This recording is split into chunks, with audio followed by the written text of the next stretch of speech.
Hi guys, hello everybody. Guys, in this video, I'm going to be sharing some advice, some hints and tips on how to locum in community pharmacy. This video is being made for the pre-registration pharmacists or trainee pharmacists who are waiting to receive their results later on this month.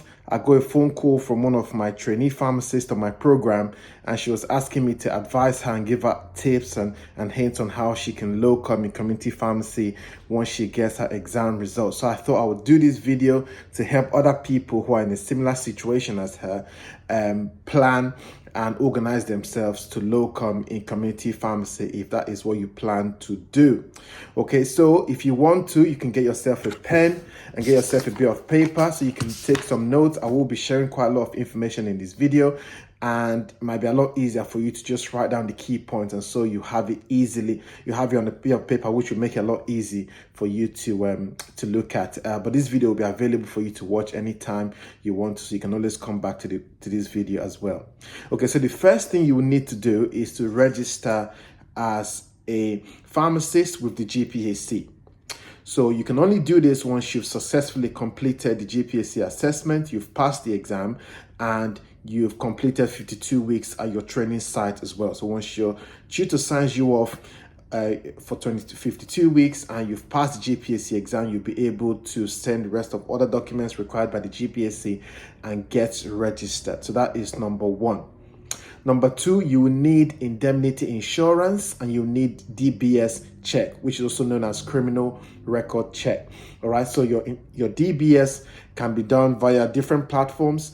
I remember I did mine with Located Locum. So you contact Located Locum, they will send you an email with a link.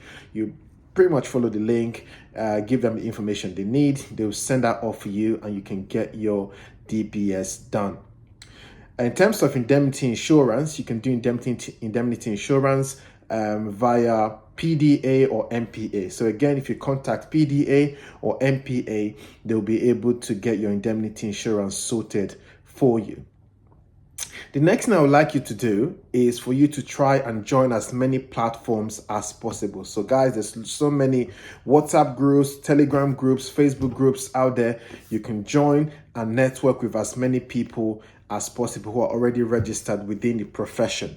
All right, so you can join groups in your area. If you live in Manchester, for example, or in London or Essex, there are groups in all these different areas, and you can sort of join to network with other people. And you can start doing that now. Actually, you don't have to wait until you get the results. You can start doing that now.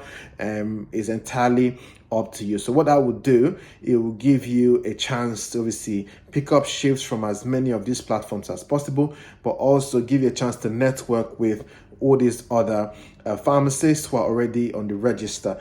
Personally, I have a group of about 1,000 pharmacists or so, but I just have to warn you that we are situated in the sort of London, Surrey, Essex, Hertfordshire area. So a lot of the jobs that we get are in these sort of areas. And so if you're someone who lives in this area, you can join our platform. You can just join us wherever you are for news and information and things like that, which we share from time to time. But besides us, there's so many other groups out there. And so you can literally join as many as you can and get updated as often as there are shifts or any other information within pharmacy. Next thing you need to do is to sort out your smart card. You want to sort out your smart card by adding Locum role and SCR role. Okay, so you want to add Locum role and SCR role to your smart card. You can do this by contacting your local CCG. So in your area where you live, if you go online and do a simple Google search, you should be able to find your local CCG. So when you get the number for your local CCG, call them and ask for the IT department. As for the IT department can talk you through what you need to do to add Locum access and SCR role to your smart card. That is going to be very, very important if you're someone who plans to locum and travel from place to place. Next, you need to register with agencies. So again, when you get your results and you're successfully on the GPAC register, you'll be able to register with many locum agencies. And again, you can do this for as many locum agencies as you want to. You can register with so many so that once they have vacancies or shifts available, you'll be contacted. You can also register with supermarkets and register on their platforms so that you can also get notified as well. So Asda, for instance, has their own platform, Tesco's has their own platform, and the other supermarkets out there have their own platform. So by registering for as many of these as possible, it gives you a chance to get notified once there is something available in terms of vacancies or shifts. Also, you will need to complete some CPPE training. It's called CPPE postgraduate training. You will need to get some of these done. Some of these ones are essential. They are legal requirements. You need to do them in order to be able to practice as a pharmacist. For instance, you need to do your repeat dispensing. Once you get your repeat dispensing done, you'll be able to practice as a pharmacist. You also need to get your safeguarding. So safeguarding for children and vulnerable adults, that is a legal requirement, and a number of other ones as well. The good news is a lot of these things are actually free on the CPPE website. So if you go on the CPPE website, you can do your emergency hormonal contraceptives, you can do a course on travel vaccine, you can do so many manual AMS schemes, for example. There's so many courses on that you can do for free. Obviously, some of them you may have to pay for, like NMS, for example, etc. There's a few courses you might have to pay for, but the vast majority is free, and you can start doing those now. You don't have to wait until you get your results. You can start doing some of these courses right now. Next thing you need to do is to try and get your driving sorted. All right, so I'm going to talk you through this through my personal experience. When I got on the register as a pharmacist, I didn't have my driving license at the time, and so what that meant for me was I was unable to do some shifts that were far from where I lived, or where there wasn't really good, public transport systems. And I regretted it, because I felt like if I did my driving license or got myself a car, etc., before getting on the register, it would make things a lot easier for me in terms of, being able to travel to places and have that option, or have the options between using public transport and using your own personal vehicle. So if you can get your driving license sorted, get yourself a car. It doesn't have to be an expensive car. You can get yourself an affordable car to begin with, and as time go on, you can also change your car, etc., etc. But yeah, having that means to travel and get to places on time is absolutely crucial as a locum pharmacist. Next, I would like to advise you to focus on quality. Focus on quality over everything else. Absolutely important for you to focus on quality when it comes to the rates. So the rates you accept, you need to accept good rates. All right. So if you accept low rates, it's going to affect how we are viewed as a profession. So accept good rates within reason, of course, but also make sure that the places you're working in, especially if you're going to be working there from time to time, are places that are safe for you to practice. If you have any concerns, you need to raise those as quickly as possible, because the safety of the environment affects your safety as well. And if you are not practicing safely, that's going to affect the medicines and the care you deliver to your patients. You see, so it's a circle. It's a circle, and every part of that circle needs to be working hand in hand in order for you to be able to deliver optimum service to your patients. Very, very important. If you feel like, some places are short of staff, or the clinical governance is below par, raise your concerns or leave. All right. It's best for you to stay safe than, try to work in places that are unsafe and hope for the best. Very important for you to focus on quality. Absolutely important. Next thing I would like to advise you to do is to get yourself an accountant. So if you're someone who's going to be working as a locum, you will be self-employed, of course, and you will need to get your taxes sorted.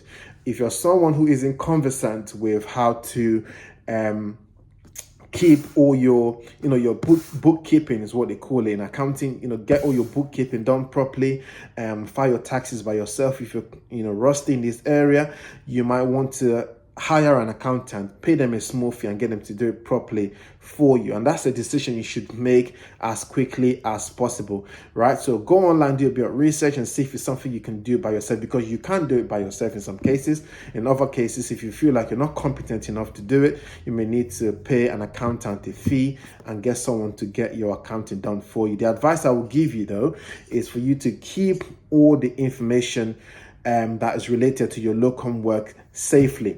All right. So if you have a fee for for GPSC registration, you need to keep your proof that you've paid for your GPSC fees, your indemnity insurance fees, for instance, your travel costs, your uniform costs, and other things. You need to keep the cost of those things, or the receipts or invoices for those things, safely, so your accountant will be better able to do their job properly.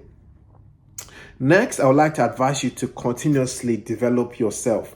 Continuously develop yourself as a pharmacist, as well as a locum pharmacist. At the end of the day, pharmacies and businesses are looking for you to add value to their establishment. And so when you've done more training, when you've done your research, you've done more training. For example, you've done your flu vaccination training, for instance, you've got your certificate and you're able to vaccinate people. You've done your travel vaccination training, for instance.